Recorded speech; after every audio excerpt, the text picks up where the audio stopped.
Guys, mitra Muslim, saat ini kita di Jabal Uhud, tempat bersejarah bagi umat Islam.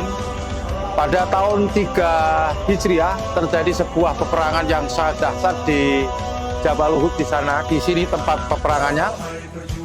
Pada tahap awal peperangan, ini sebetulnya peperangan yang tidak seimbang karena pasukan Muslim hanya 1.000 orang, lalu kemudian pengurangan 300 orang yang pada saat itu mereka adalah orang-orang munafik.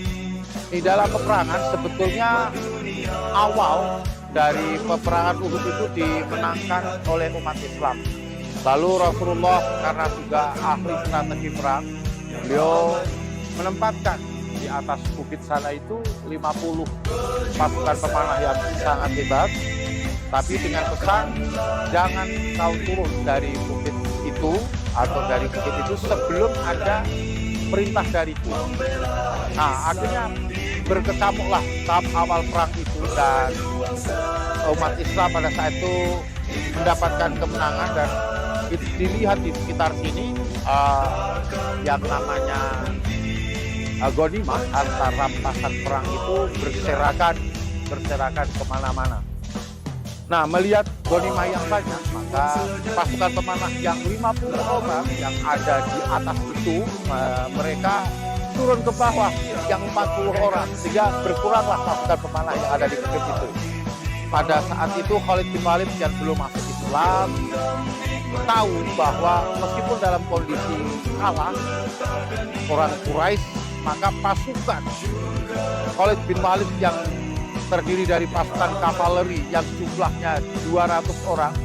Dia datang dari balik bukit itu dengan suara gemuruh dan mengendarai 200 ekor kuda dengan debu, dengan teriakan-teriakan yang luar biasa. Sehingga umat Islam kaget pada saat itu.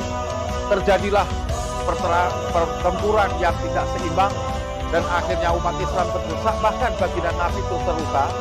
Tetapi Rasulullah tahu bahwa pada saat itu memang yang dicari adalah dirinya beliau.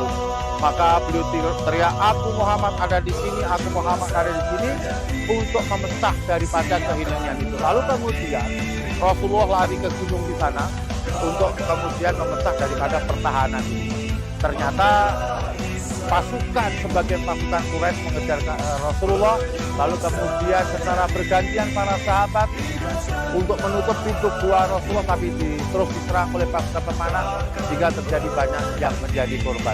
Dari peristiwa perang Uhud ini ada beberapa hikmah yang bisa kita petik. Yang pertama, diharapkan kita senantiasa mematuhi dan mengikuti seluruh daripada perintah baginda Nabi besar Muhammad SAW. Yang kedua, kita lihat korban yang cukup banyak pada saat itu, ada 70 syuhada dan kemudian akan dimakamkan di makam di sini para syuhada Uhud.